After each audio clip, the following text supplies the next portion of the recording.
Hello students, welcome to my YouTube channel Sahaj classes.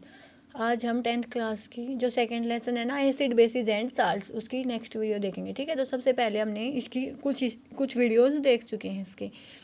तो अब क्या है, how strong are the acid और बेस सॉल्यूशन, कि हम एसिड सॉल्यूशन लेते हैं या बेस सॉल्यूशन लेते हैं तो वो कितने स्ट्रॉन्ग होते हैं या कितने वीक होते हैं, ये हमें बताना है। ठीक है, एसिड बेस लेना है जो कितने स्ट्रॉन्ग होते हैं कितने वीक होते हैं, ये हमें बताना है। ठीक है, तो आज हम जो ये देखेंगे ना, एसिड बेस की जो वीक है या स्ट्रॉन्ग है, किस बेस पे देखेंगे, उसकी पीएच वैल्यू के बेसिस पे देखेंगे। ठीक है, तो सबसे पहले हमें ये पता होना चाहिए कि जो हम स्केल लेते हैं ना, एक पीएच स्केल होता है। ठीक है, जिस पे हम पीएच लिखा होता है, जिसको हम क्या बोलते हैं, जिस पे 0 से लेके 1 2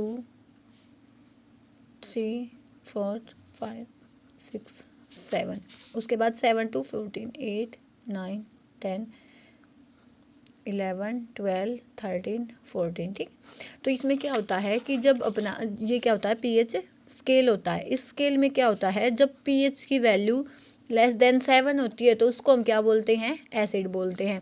जब pH इज इक्वल टू 7 होता है उसको हम क्या बोलते हैं, कि जो अपना वो सॉल्यूशन हमने लिया वो कैसा है, न्यूट्रल है।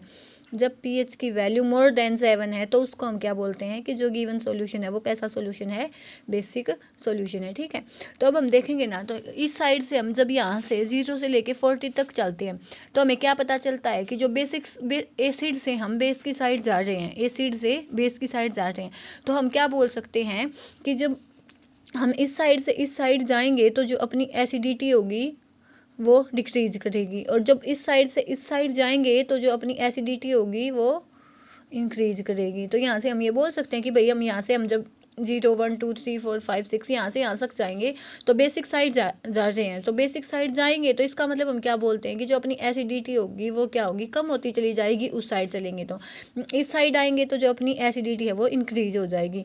अब ऐसे इस साइड बेस की साइड जा रहे हैं तो जब हम यहाँ से यहाँ पे चलेंगे तो जो अपनी बेसिसिटी होगी वो इंक्रीज करेगी, और जो इस साइड से इस साइड आए तो अपनी जो बेसिसिटी होगी वो डिक्रीज करेगी। ठीक है, ये तो अपना हो गया कि पीएच स्केल पे हम कैसे कैसे उसको देख सकते हैं। ठीक है, उसके बाद दो डेफिनेशंस होती हैं क्या, एक तो जो स्ट्रॉन्ग एसिड होता है, एक जो वीक एसिड होता है। ठीक है, ऐसे ही हम क्या बोल सकते हैं, स्ट्रॉन्ग बेस होगा और स्ट्रॉन्ग वीक बेस होगा, वीक बेस होगा।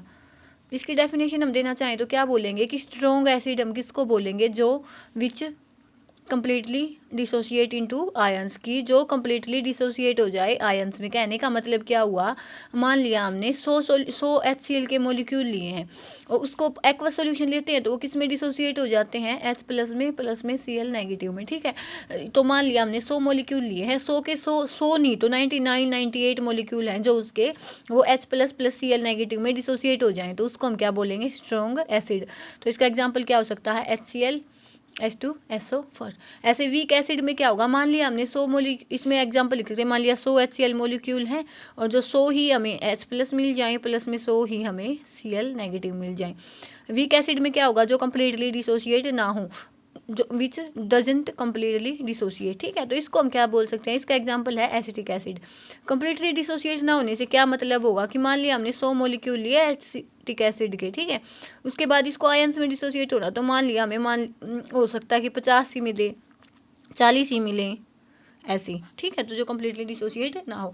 तो बेस के केस में भी यही डेफिनेशन होगी सेम, तो इसका एग्जांपल क्या हो जाएगा, NaOH, और जो वीक बेस है इसका क्या हो जाएगा, NH4OH। ठीक है, तो यहाँ से हम इसकी डेफिनेशन भी दे सकते हैं। तो ठीक है, तो पता चल गया कि जो एसिड होगा पीएच के बेस पे तो हम क्या बोलेंगे, जो लेस देन 7 होगा वो एसिड होगा, जो मोर देन 7 pH हो गया तो वो बेस हो गया, 7 पे क्या हो गया, न्यूट्रल हो गया।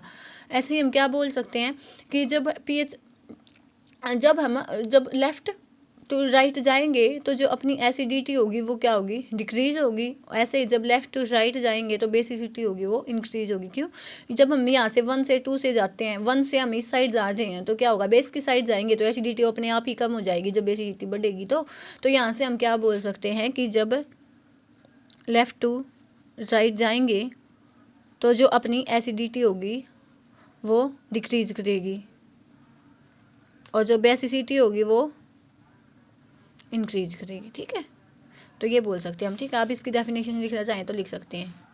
तो देखो क्या हो जाएगा, एसिड जिसमें जो H+ आयंस ज़्यादा होंगे, वो तो एसिड होता है, OH नेगेटिव आयंस होंगे, उसमें बेस होता है।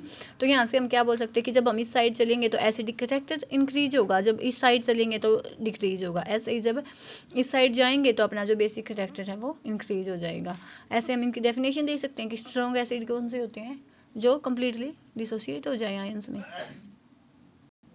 क्या एग्जाम्पल हो जाएंगे इसके, H2SO4 और HCl। ऐसे स्ट्रॉन्ग बेस में क्या होगा, जो कम्प्लीटली डिसोसिएट हो जाए आयन में। इसका एग्जाम्पल हो गया NaOH। चाहे तो आप इसका स्क्रीनशॉट भी ले सकते हैं, ठीक है। ऐसे ही हम वीक एसिड वीक बेस भी देख सकते हैं। तो वीक एसिड किसको बोल सकते हैं हम, जो कम्प्लीटली डिसोसिएट ना हो आयंस में। एसिटिक एसिड हो गया वीक बेस, जो कम्प्लीटली डिसोसिएट ना हो आयन में, तो ये क्या गया NaOH।